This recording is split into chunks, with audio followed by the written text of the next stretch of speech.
Hello, Sabina Brennan here, host of Superbrain, the podcast for everyone with a brain. It takes just 30 seconds on Google or Apple Pay to make a one-off donation to support this show. Simply follow the Support This Show link in the show or episode description. Cheers. Hello and welcome to Superbrain, the podcast for everyone with a brain. My name is Sabina Brennan and my guest this week is the multi-award winning novelist John Boyne. He has written 18 novels, including the New York Times #1 bestseller, The Boy in the Striped Pyjamas, which has been adapted for a feature film, a play, a ballet and an opera. Through the lens of his new epic novel, A Traveller at the Gates of Wisdom, we chat about human nature and the things that matter to us all. Love, desire, grief, ambition, creativity. No stranger to controversy, especially online, John and I also chat about the demise of respectful discourse, wrong think, and an ideal future free from crime, social media and gender. We also bonded over our mutual love of Excel files and order. John, if you are listening to this episode, you have got to check out The Home Edit on Netflix. It is like a free therapy session for those of us obsessed with order. Inspired by the show, I went to IKEA this weekend and I purchased 200 identical hangers and organiser inserts for all of my drawers. I spent a lovely weekend placing even more order on my clothes and shoes. Who knew that looking into my wardrobe would give me such joy? The identical hangers are a game changer. Oh, anyway, I digress. Thank you so much. Anne Griffin actually recommended you to me. And we were both guests at a book fair over in the west of Ireland in Westport last November. And we just hit it off and got on really, really well. I've known Anne since I was about 24, I think. So Yeah. So she actually worked in Waterstones with you. She was my boss. She was the person who hired me when I was a young lad. And we've stayed really good friends ever since. She's lovely. Yeah. You know, when you just meet someone and you just go, oh, I like this person. Yeah, we're kind of on the same wavelength. And so she had the wonderful success of her novel. She did. Yeah. I mean, she made this decision about, 4 or 5 years ago to start writing and did a lot of work for that. She joined the MA Creative Writing at UCD and then she was publishing a lot of stories and then got a novel deal, and just goes to show, you can have a new life. Yeah. I think that's actually one of the reasons we hit it off, because I wrote my first book was published last year. So I'm older than Anne, I think. And so I've been a pretty late starter too. And I went to Trinity also, as you did. Yes. But I didn't go to university till I was 42. So I'm a real late starter. It's never too late though. I mean, that's no, and that's actually something that I want to talk to you about as well. If you don't mind, I'm going to dive straight into some very personal stuff. I feel a bit nervous sometimes before these podcasts because I want to talk about the human stuff. And I hardly know people, and then I'm going to ask them a very human question. That's what interviewers do. So. Yeah, well, the thing is, in a recent interview with Roisin Ingle, you actually spoke about love, which actually a lot of your novel is about, which I'm going to kind of come to and talk in a second. But first of all, one of the reasons I'm excited to talk to you is your honesty. I value honesty almost above anything in all relationships, like with my kids and everything. Do whatever you want, but just don't lie to me. And your rawness when you talk to people, that really it's very moving, actually. And something that you said to Roisin has really stuck with me since I read it. And that's about love and about how you said you've never felt loved, and that I think the thing that got me, yes, that was sad, and we can have a conversation about what love is, but you sort of said, well, I'm 49 now and I'm going to shut down that part of my life. And I really hope you change your mind on that, because 49 is really very young. It really is very young. I mean, it's possible I was having a bad day. But Oh, good. I'm so glad to hear that. I mean, I do. Firstly, I think it is important that if you are talking about your books and, if you're a creative person, I think it is important to be as honest as possible and open as possible. And I think creative people are generally quite open to that anyway, because you put so much of yourself into your work that you do want to talk about it. But Yeah, I think in relation to that, it's just because I've had a rough kind of last 4 years that it feels like I don't want any more pain in my life. I really just want to be happy, and I'm not sure that romance is something that has really given me a lot of happiness in my life. It really hasn't. And that while I would love to be in a happy relationship, and while I would love somebody to be, a loving partner, I just feel at times that the aspiration for that is more than the price one pays for it going wrong. So Yeah, yeah, I feel like yeah. I'm not going to actively look for it. If something, if somebody walked into my life tomorrow and Yeah, it was a yeah, great yeah. person, I then enjoy. that's fine, Yeah, yeah. but Will Young, I think you mentioned when you were I talking, did, and I went, did okay, I, I'm there yeah. too. But I'm there too. I say that now, 6 months from now, a year from now, I might feel differently. But I just feel right now, I just want to put everything into the work itself and, not focus on that so much. I think sometimes we spend too much time feeling that that is the benchmark of success or happiness in life is, having somebody to share it with. And while it's important and it does matter, I don't think it has to be always the thing that we judge people by. Yeah, you know what? I kind of agree with you there. I think literature, media, films, TV, they have created this kind of monster in a way of love and relationships, and as if it is the only route to happiness. Well, And I do it myself in my books. I mean, yeah, a love story is often at the heart of a novel. I mean, it is very central to human life. So I suppose I'm as guilty of that as anybody. yeah, no. And that's what we do. We tell stories, we make up stories. So I'm fascinated by the brain and behavior. And that's really why I'm interested in the human condition, as are you, and which is very much sort of the theme of the book, A Traveller at the Gates of Wisdom. It's an exploration of the human condition, as I read it anyway, and exploring our love, grief, ambition, creativity, all the emotions that we experience.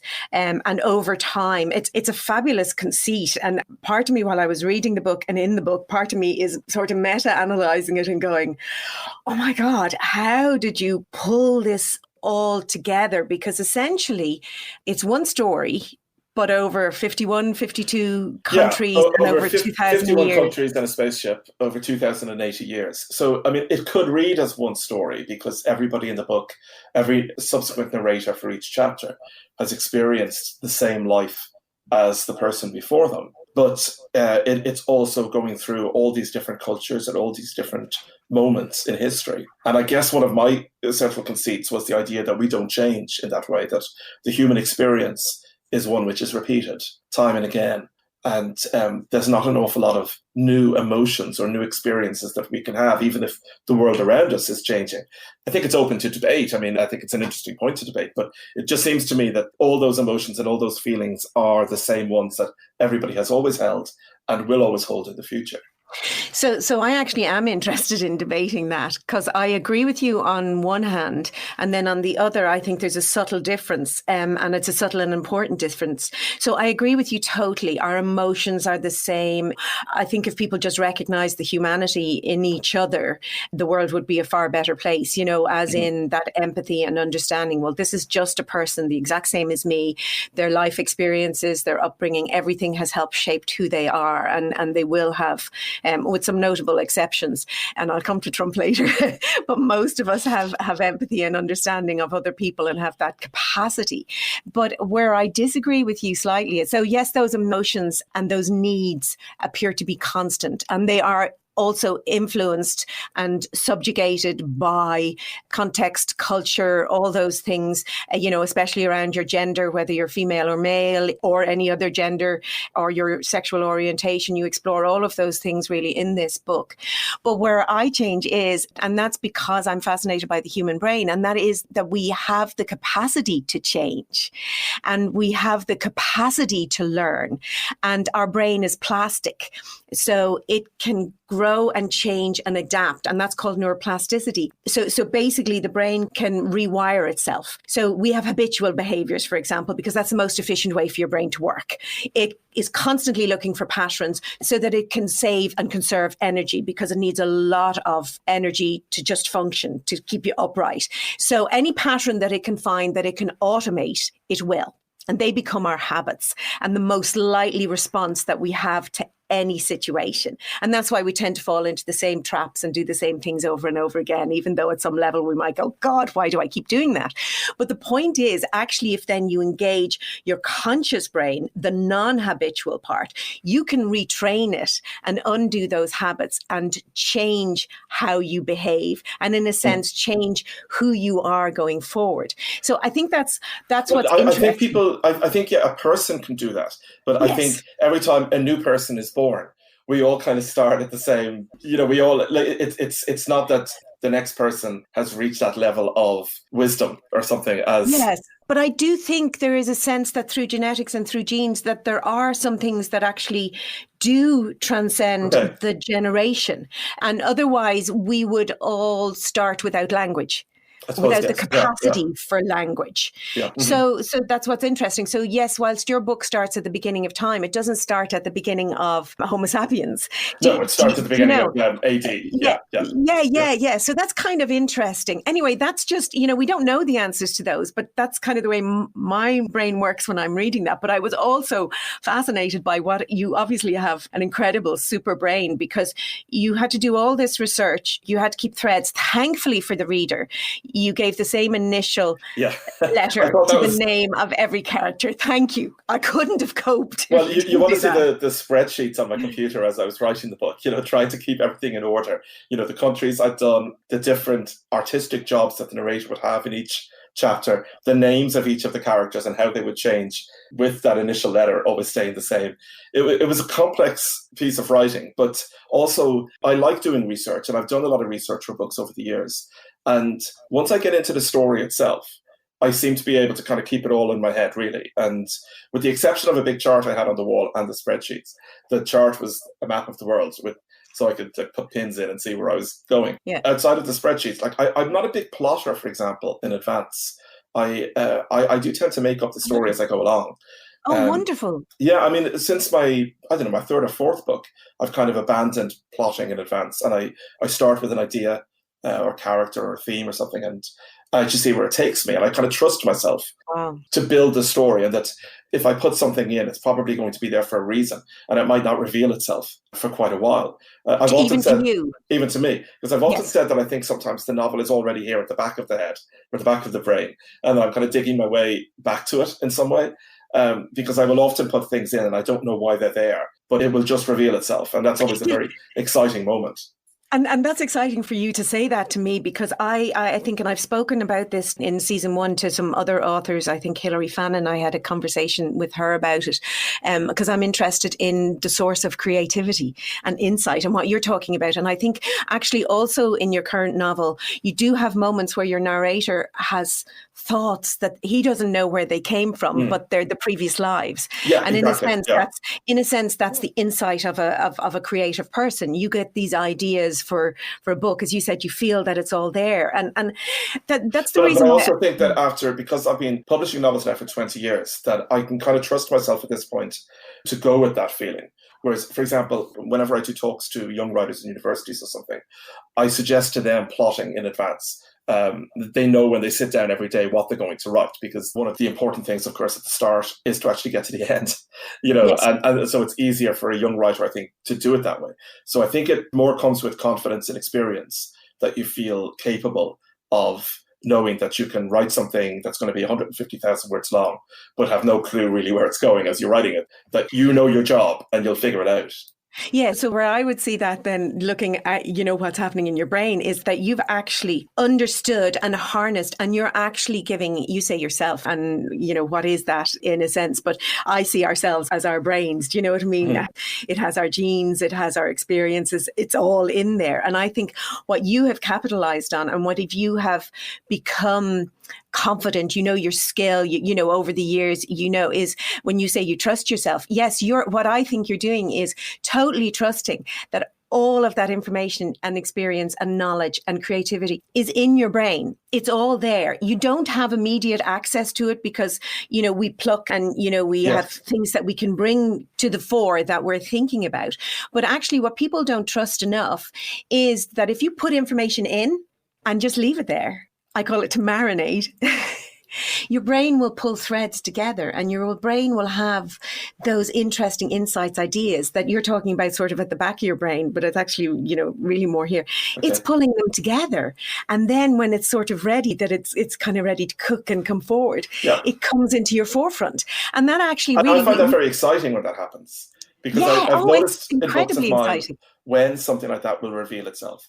You feel a bit surprised and shocked, but incredibly excited because it's going to pull all these different strands of a book together and suddenly it starts to make sense.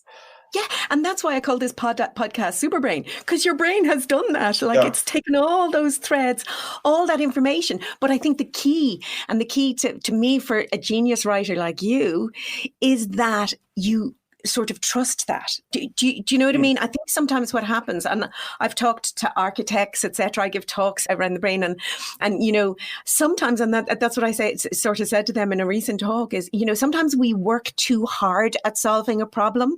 We give our conscious effort too much credit and not enough leeway to our brain to actually do the work for us in a sense. And so rather than forcing and working till 2 a.m. in the morning to solve a problem, your brain actually really needs sleep and really benefits from sleep. So put the information in and go, I'm going to sleep on it, that old sort of adage. And you wake up in the morning. It's funny you say that because I had such an experience recently where often when a book comes out, different newspapers might ask you to write an article about something related to it, And I had been in the publicity schedule, I had agreed to write a piece for the Sunday Business Post on a theme. For the life of me, I just couldn't seem to think of anything to write it about. And the deadline was looming, but every time I thought about it, I thought to myself, don't worry, at the right moment, the idea will come to you. And sure enough, it did. And I wrote it then instantly. But I kind of, it's that thing again, as we were just saying about trusting yourself, that I knew even as 3 weeks had passed and I had 1 week to get it in, I hadn't written a word. I just felt in my head, the right moment, it'll pop into your head and you'll know it, and it's that's why I call it, I wrote about it in my first book, it's marinating. Yeah. Put the information in and just let it be there, and your brain will start making connections, because your brain, as I said earlier, it's related to habit. It's looking for patterns. It's always looking for links. So you got that information in the piece you have to write and you kind of go, what can I write that about? I know nothing about this. And then suddenly your brain will sort of say, well, actually you do, because it's related to this. And so you can write about it. And I kind of feel the same. I mean, I write nonfiction. I would love to write fiction at some point, and that's why I was fascinated with the research part, because I kind of have to do that. When you said that, it's all here, I know that feeling. So for me, I have to do a ton of research first. And that's all in my head. And I love that you love Excel files. I do too. I'm a real list guy. I love lists. Yeah, me too. I have lists for everything. I just said it to my editor. Actually, there's a piece in my next book is about brain fog. And there's a piece in it where I was writing about lists, and I have lots of anecdotes, and it's about explaining science, but I try to do it very much just stories. And I admitted in it that, I'm a list maker and I get great satisfaction out of crossing the items off the list as I've done them.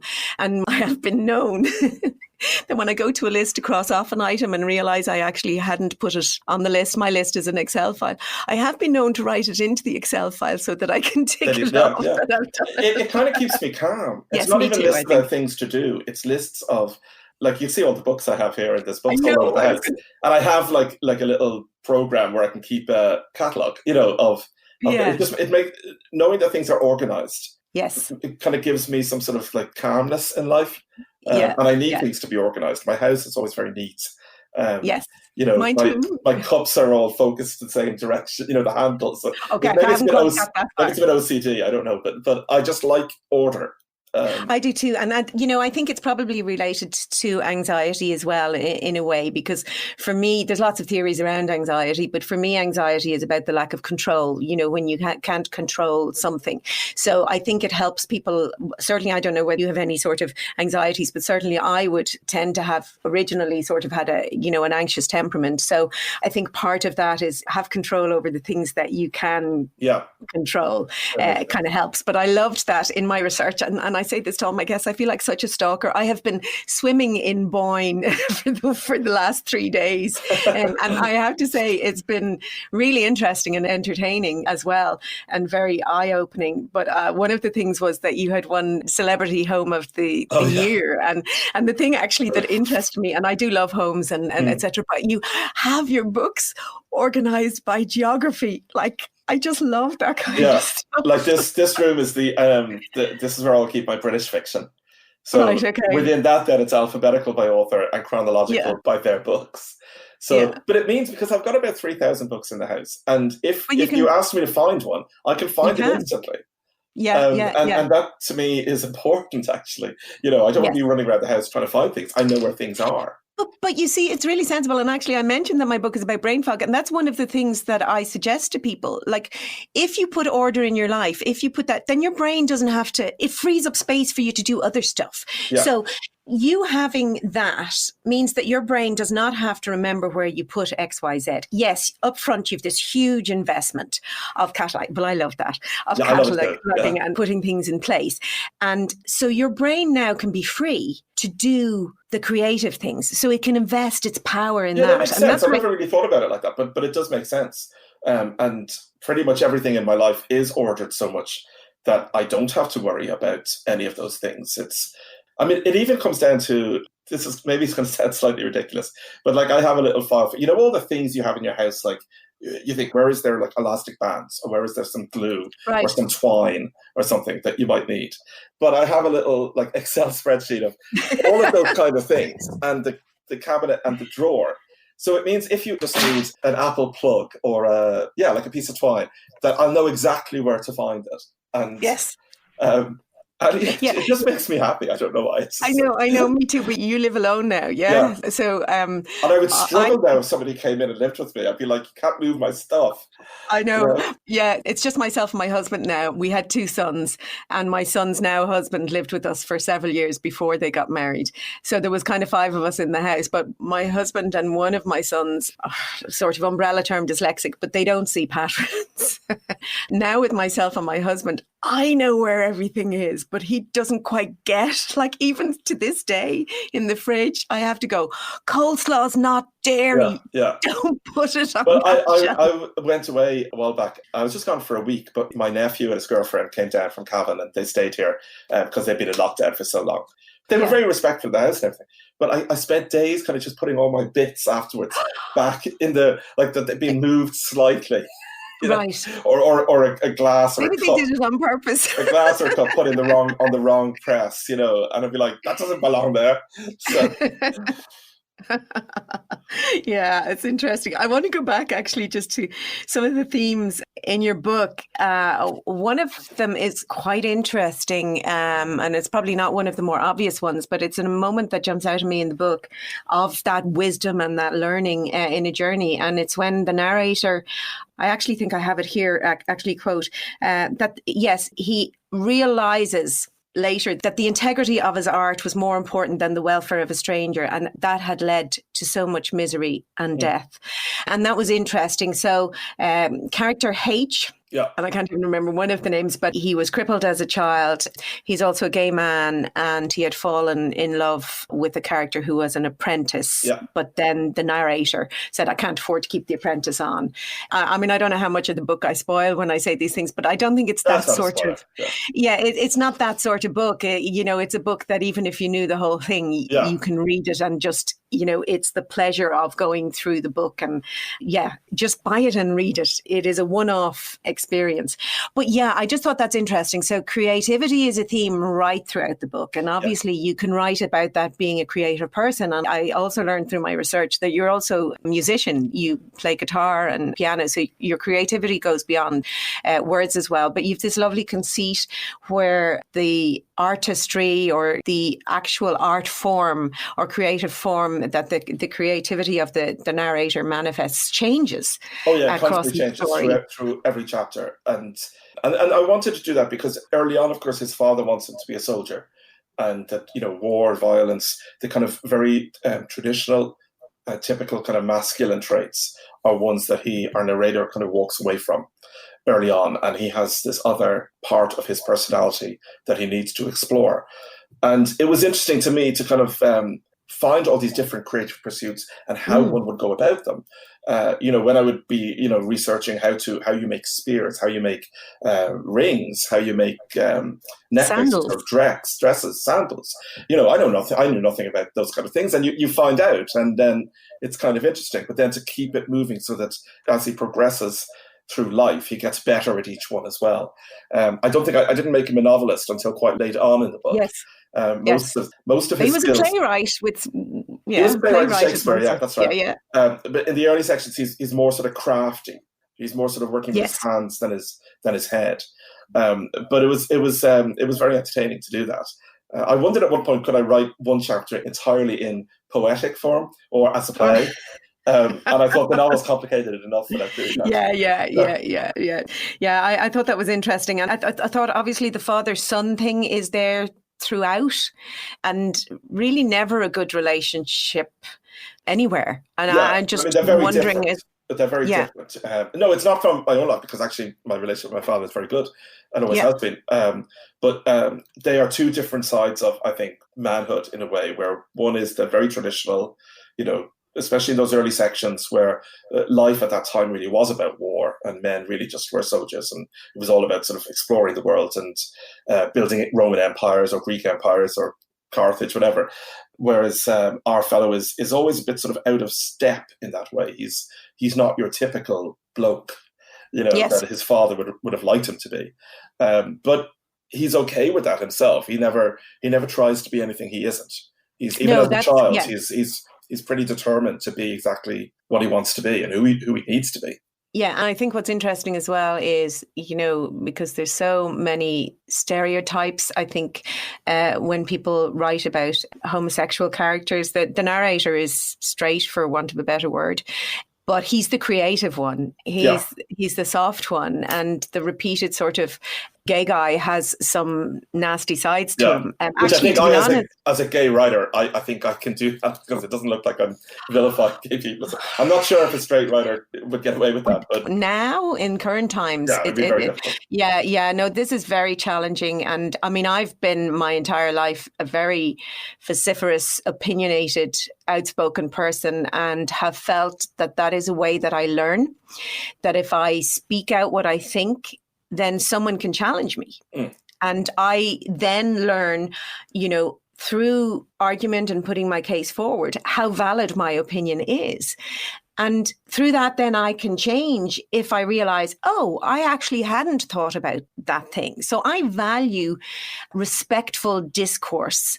But very few people seem issues. These days. But that seems to be gone. People are so locked into their own points of view, their own beliefs, and that they don't listen in conversations. No. They don't hear what other people have to say. They don't consider it at all. It always seems to be now that if you don't agree with me on something, not only am I not going to consider what you're thinking about, but I'm also going to demonize you for thinking it. Yes, that your wrong think is symptomatic of how evil you are as a human being. Yes, but also it denies the fact that we are multifaceted, and that one wrong think, if we want to use that word, and I did that horrible thing, listeners, of the inverted commas with my fingers, which my husband says, I can't believe you just did that. But the thing is that there is no road or room to progress if you just vilify and shut down. All that does is create more of a divide. And I mean, there's a really interesting thing, and this goes back actually when I studied psychology for my first degree, and that was that if you study language prior to great conflicts like wars, which has become very obvious now, you see a bifurcation of language. A bifurcation. It's us or them. Either you're with us or against us. Everything is black and white. And of course, we know the world is not like that. Then if you analyze language of political leaders, particularly, that kind of discourse, before great times of peace treaties or before things like the Berlin Wall came down, there has been progress. What you actually see is much richer language. There's a complete move away from the polarization of views, there is much more dense, intricate conversation around that there are many shades of grey, and that in order to make progress, we need to compromise, or we need to try and understand each other and educate and be prepared to educate. And sometimes we have to compromise. And that's gone. I feel... Social media has made that a lot of the case, I think, because if you take a platform like Twitter, which is limited to 280 characters and used to be limited to 140 characters. On one hand, when that was originally thought up, the idea was an interesting one, to just put your thoughts so briefly. But as time has gone on, Twitter was, I think, first came out in 2006. After 14 years, and when it's such a prevalent form of communication, what it actually does is it doesn't allow nuance or thought out language or anything. You've got to. I mean, how many of us have tweeted something that has been 50 characters too long, and you're having to cut and cut and cut to say it? And it means that you actually aren't always expressing exactly what you think or how you would want to express it, because you're just limited by the form itself.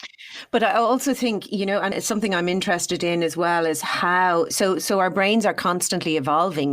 That's what I was talking about, language. A huge evolution occurred to our brains when we discovered fire, because we could cook food. So then we didn't have to spend 10 hours a day eating, as some of our relatives do, chomping down on, to break down vegetables. Okay, now we could cook food, eat. That gave us more time to do things like develop tools, language, share. So that's a technology that transformed humanity.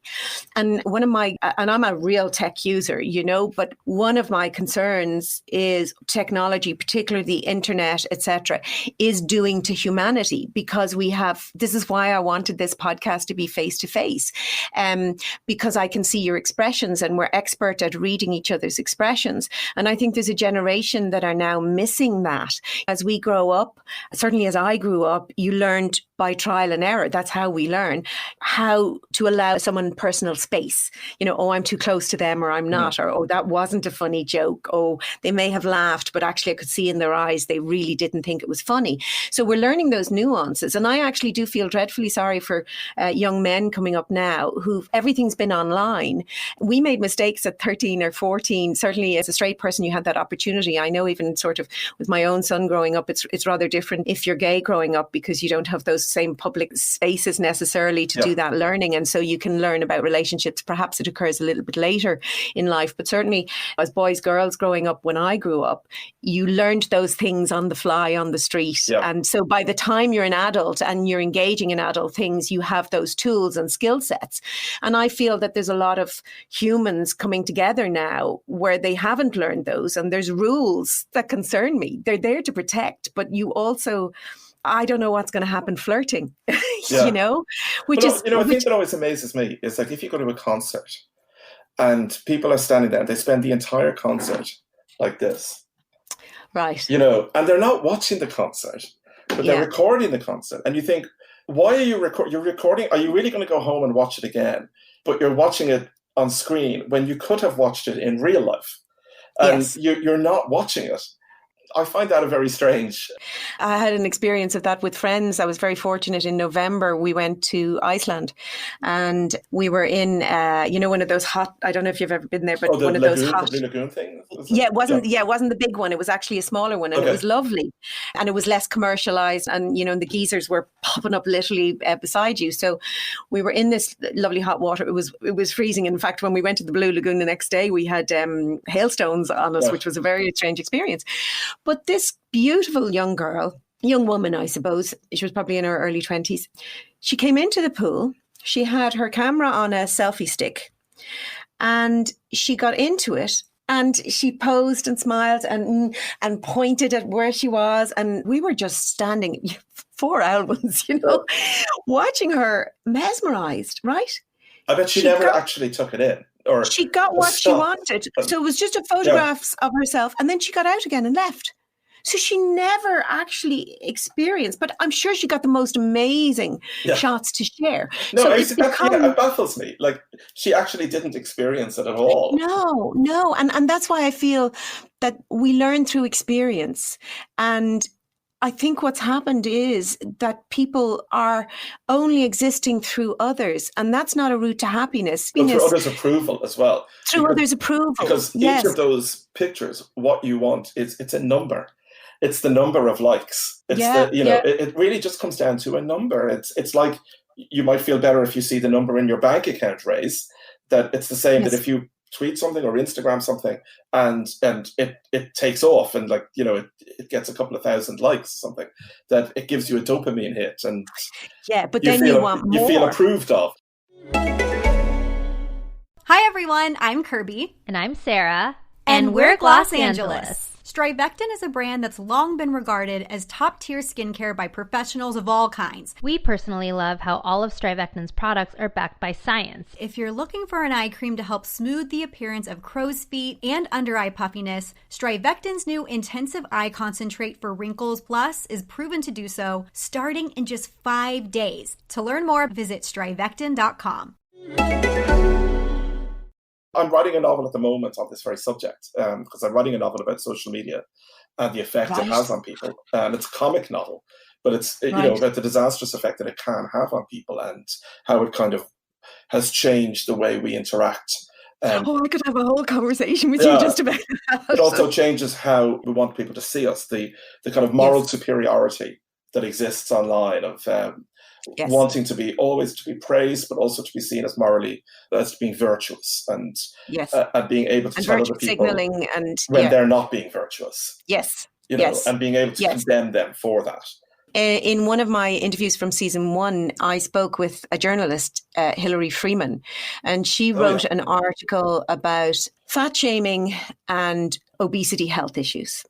She spoke about the not only threats to herself, but people saying stuff about killing her daughter, who was 2 years of age at the time. The thing that I don't understand is, how can you be virtuous and then threaten to rape and kill someone because of their views? I just don't get that. Online, I think that there is this weird thing about the way people speak to each other, and they would never say these things to someone else in real life. I think they think that it's just they're talking to robots or something, that it doesn't matter.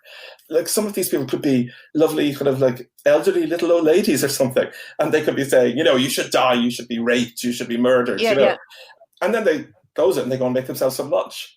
And they don't think about actually the effect. A real person. And I tend to not read. I really steer away from reading notifications, and I never read in a newspaper interview or something. I wouldn't read the comments. Underneath. I just wouldn't, because I learned that lesson. They're always going to be negative, I think. But the people who actually do that are not worth listening to in the first place, because they're crazy. They're just looking to attack and to hurt. And the fact is, they can succeed in that quite easily. But the thing is that I'm interested in, and I think you explored this in one of your other novels, which I thought was very brave, was to actually look at the priesthood, a history of loneliness, and to try and empathize, to try and put yourself in the shoes of the priests. In this instance, it's the priests, the ones who stood by. Yes. And the thing that interests me, as you just touched on it there, is that the people who are spewing that, and I would do the same, it's all right to say, just forget about them. Now, some of them are just bots, if you know what I mean. They're just people who go around doing that. But others are most probably genuine, ordinary, okay people. Yeah. But for some reason, they turn into unfeeling monsters on social media. It's like it just gives them hashtag be kind. Yes. It's like, are you being kind? Really? Yes, absolutely. If you put those people in a room, those conversations would not happen. And empathy. I spoke to Ruth Gilligan. Ruth is part of this fabulous nonprofit organization about learning empathy. And so they get diverse, often opposed groups of teens, for example, together, perhaps whites with Asians in an area where there's conflict. And they get each person to tell a story to the other, but then it's the person who's heard the story who has to tell that to the group. And so it's just a lovely way of inducing empathy and getting the person to experience that story, and we just need more face-to-face contact. As you say that, it makes me think that one of the things I've said a lot actually over the last year about My Brother's Name is Jessica, the book about the trans teen, is that in real life, I received nothing but support and positivity. And online, I received nothing but negativity. And that I've always thought that was strange. And just as we're talking now, it makes me think to myself, maybe that makes perfect logical sense in a way. That because in real life, no one's going to come up to you really and say, you're a monster, you're this, that, and the other. And online, people are more prone to saying mean things than positive things. Yes. Like you could almost say that the same person who was nice to me in real life could be the same person who was being horrible online. It's possible. And actually quite probably, because I've seen something similar myself where someone who's nasty to someone, and then we were in a room where someone, and this person was well known rather than famous, and this person went up and asked for a photograph with them. Oh yeah. You know, so actually, to be honest, I think that when people are nasty to you, and this sounds like something that my mother said, you know, when about bullies, it says more about them, but it does, because I actually don't think that you or any subject of that abuse is even considered. What is considered subconsciously, possibly, you know, I'm not saying someone goes out to this, is what's in it for me, you know, if I say this, not only will I get loads of likes. I remember when that book came out, and a new writer, someone who I hadn't met, I wasn't aware of really particularly, had been particularly vociferous online about it and was clearly going for the likes, you know, and really slagging it off and saying some terrible things. And then I met him at an event, and I think it was the first time we had met, and I made no reference to it. And he treated me like I was a Nobel Prize winner or something, you know, and was just so, and all I could think was, you hypocrite. I didn't want to create a scene, you know, and I also didn't want to, I don't even want to acknowledge it, you know, like it's just free yourself, it's not worth it. Yeah. But I thought, what a bloody hypocrite. You've said all these horrible things online, and now you're sitting in a room with me, like in a green room, and you're sucking up to me like I'm a lollipop. Yeah, but it just makes you wonder, like, do you see that, the other person? Do they see that in themselves? Yeah, I do struggle to understand. The one thing I'm passionate about is trying to get people to understand their brains so that they actually, in a way, in a very positive way, that they can start to actually reach their own potential. Because I think the brain is the most extraordinary organ in the universe, and artificial intelligence is considered, oh my God, the things we can do. But it can't replicate the magnificence of the human brain. It's only trying to do that. Yeah. And everybody would queue up for the latest technology. And I just want to say to them, you have it in here. Now you just need to harness it and use it. And sort of this really is the whole point of this podcast, in a way, is to pick amazing brains and to talk to people about how you have harnessed yours to kind of inspire other people that they can. You know, not everybody can be a wonderful writer, but you can, as you explored through that, you know, making wonderful sandals, whatever is your passion, your thing, that going back to what we were talking about, I think love has many facets. And I feel very fortunate that I have found something that I love passionately. And I think that can be very satisfying. Yes. And that's why I don't find it hard work. Because, you know, sometimes people say to me, God, you know, like you're very productive. You know, you write a lot of books and stuff. Like, do you never just want to take time off? And I'd be like, well, no, I don't, because actually I really enjoy it. And honestly, like, what else am I going to do with my day? You know, it's like, I can sit on the sofa watching Netflix, but it makes me happy. When I'm in the middle of a book, when I'm working on something, or even when I'm working on, like, not even a book, if it's like a book review or an article, but when I'm engaged with words and I'm sitting at my desk working, you know, I just feel good about myself, and I feel like it's been a good day, you know, so. But you see, to me, that's the simplicity of what happiness is. It's being in the moment. When we are unhappy, we're either going too far in the past or too far in the future. Of course, we have to think about the past to learn from it on occasion. And we have to consider the future to plan and organize and do things. But we spend far too much of our days thinking about what just happened, or, you know, mulling over things, or thinking about the future, and not enough time in the moment. And the thing is, when you found something like you have, where, you know, some psychologists call it being in the flow, it's you are fully present in the moment when you are writing, and time. And you have to be. Some people would say it stands still.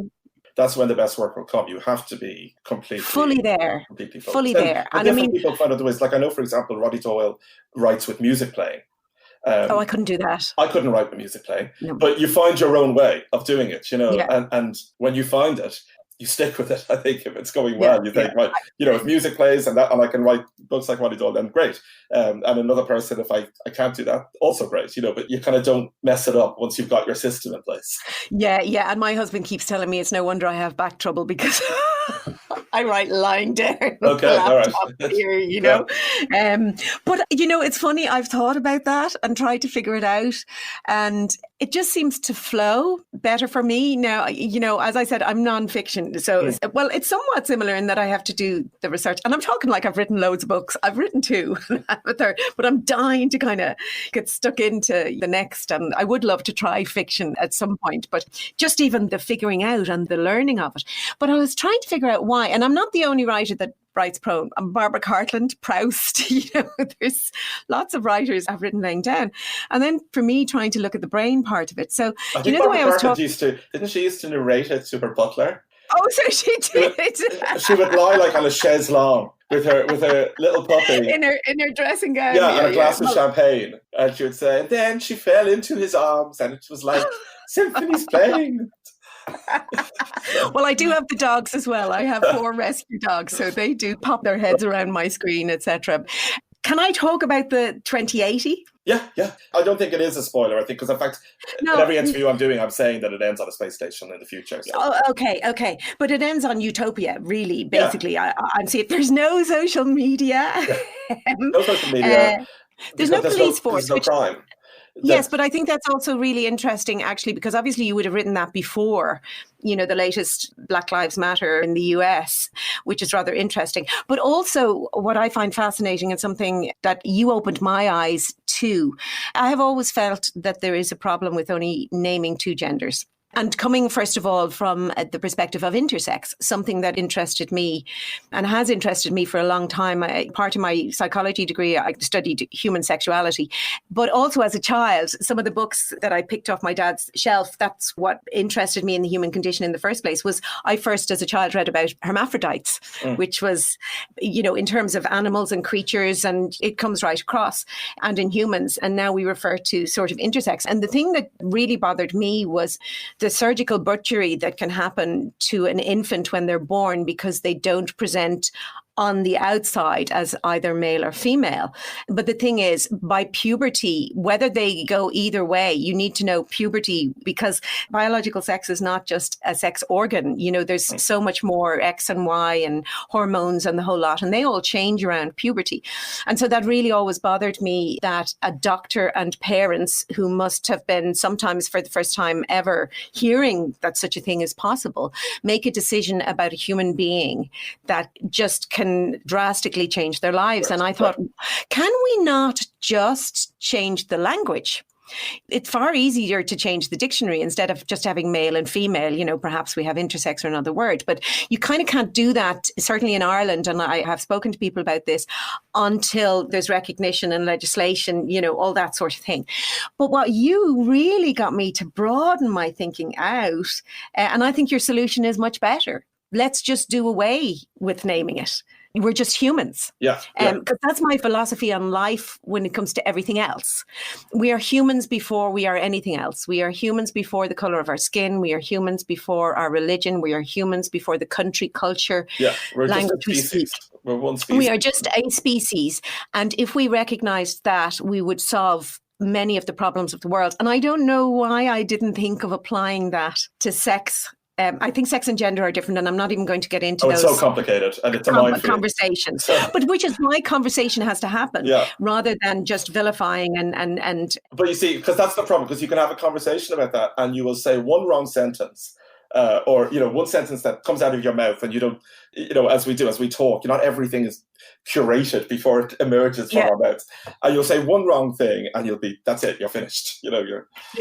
Yes. And whereas we could make progress and could change minds, and we are all learning, but I really liked that solution that we are humans. Yeah, I just think it matters a great deal. I mean, I thought you were talking about... It's set in 2080, so that's 60 years from now, so neither of us are probably going to be there in 60 years' time. No. But I'm planning, and I hope you're planning on making the most of the rest of what we have. I mean, I said it to my husband once, and I hope it doesn't have the same effect on you, but I feel feel that I know for sure I've lived longer than I have left to live. That's me too. I mean, I'm 49, so I would assume. Yeah, I'm assuming late 80s, even if I kind of give myself that. But anyway, even if I give myself, I'm 58. So yeah, I've lived more than I've left to live. And I find that very inspiring. It makes me want to use every single moment of the day to do stuff. Now, I said that to my husband and I spiraled him into a terrible place. He'd never thought of that. And now he feels very sad. Oh. And I feel very bad. And I actually don't know what... You're cancelled. Anyway, we have come to the hour, which I am so grateful for you to have shared with me. Yeah, that was it. Did you enjoy it? I did, yeah. Like, it's left me thinking about that thing I was saying about the in real life versus online, that maybe that's just the nature of people, that I've always been very defensive about that, thinking, but in real life, people are nice to me about this book. But maybe it just makes logical sense that actually they would be. So it's left me thinking that, that... Like, maybe... are you doubting that people like you? No, I don't mean it so much like that. It's just that it makes sense that people would be more polite when they're looking at you to your face. As opposed to online. Because you're a human being, you see, you're not just an image on a screen. And I mean, Caroline Flack comes to mind all the time for me. You would have thought that she was quite a strong individual, but clearly she couldn't cope. And we're all very fragile. We really are. I always try to get, whenever I talk about social media with people, I always try to get across the idea that it can be just one comment, and it could be an innocuous, nasty comment. It could be something as simple as like, you look really tired today or something, or, and it can just be that one thing that can push a person over the edge. And you don't know when you will say it or when somebody will say it to you, where you could just say something without thinking. And it can just be that little spark that will make somebody go, I just can't take anymore. Yeah, I just wish we had more face-to-face contact safely, because I think the world would be, well, in some instances, though I have to say I've had a few instances, I didn't go out much during COVID at all. No, and a bit like you, as you said, I work from home most of the time anyway, so it wasn't hugely different for me. But also I am very aware that when we self-isolate, we lose a bit of our ability to empathise and connect. We lose a little bit of our social skills. And I'm actually seeing that because I am going out a little bit more now and going into shops, and my patience with people. I'm crossing boundaries that I wouldn't have crossed before. Yeah. I'm very cautious on social media now. And I need to learn to be, it's terrible because there's things, I mean, I have advocated for trans rights for such a long time, and I think I have interesting things to say, but I won't say them online. It is I'm just afraid. You do not want to get sucked into that online. No, absolutely not. But I have found that actually I'm being less of a polite person. Maybe we need to relearn our social skills or something after. Oh, we do. Yeah. I have done an episode actually. I did one actually on loneliness, and actually what happens is when we do isolate, when we disengage, our brain has to go into self-preservation mode because we are social creatures. We need other people to protect us and look after us. So in order for our brain to protect us, it actually doesn't let us sleep as deeply as we normally do. Also, our fear centers, that neuroplasticity that I was talking about, where you get more connections, and neurogenesis, where you get more neurons, your amygdala, your fear centers, actually grow bigger. Okay. They become enhanced. Your frontal lobes, which is the thinking rational part of your brain, neuroplasticity and neurogenesis get shut down. So that starts to shrink a little. Now, normally when you're in a fearful situation, or when you're in a situation that might be somewhat threatening or could be threatening, your first response is for your fear center, your amygdala, to kick in, because that's got an immediate straight route so that you can jump out of the way of a car or, run away or whatever to save your life. But then you have a second route that comes around through to your frontal brain that has access to all of the context and the information that can make a rational decision. Do I need to be fearful in this situation? Is this person really a threat to me? Oh gosh, no. And then you can calm down your fear centers. One thing I do want to ask you is, do you have a tip for listeners? This is kind of about surviving and thriving in life. Do you have any tip that you would like to share with people, perhaps, that you've survived something in life and how you come to thrive? Either one. Well, I mean, it's probably something a lot of people would say, but I do think exercise is really, really important. That I have a little gym at the back of my house and I use it a lot, or even just going for a walk, that if I get stuck on something in writing, I will go for a walk, and just getting fresh air into your lungs. It does help your brain and your mind, I think, quite a lot. as well as, you feel a bit better anyway. But I do think exercise is so important. Oh, I'm so glad you said that. It's one of my kind of top tips for brain health. And actually, exactly, I would recommend that. Students studying anything, stop ploughing through, go and have a run. Your brain will be reinvigorated. I think it's really important. And there's loads of research that shows you learn better, you remember more after the exercise than if you ploughed through. Yeah, and then I feel better myself, and I don't feel so kind of like stressed sluggish, or worried about the past, or, I could just get on with my day a little bit better. So good. Yeah. And be in the moment and enjoy it. Oh, John, thank you so much. Really that was nice talking to you. And best of luck with the book. I'm sure it'll be a huge success. Thank you. My name is Sabina Brennan, and you have been listening to Superbrain, the podcast for everyone with a brain. Tune in for Thursday's booster shot when I will expand on exercising, giving you more insights from neuroscience on why physical activity can help transform your everyday brain into a super brain. I will include links to John's website and his new book, Traveller at the Gates of Wisdom, in the show notes. If you enjoyed this episode, please share it. If you have comments, they are most welcome. Send them to me at info@superbrain.ie. But please be kind and remember the human on the receiving end of your words. None of us ever know what is someone else's last straw.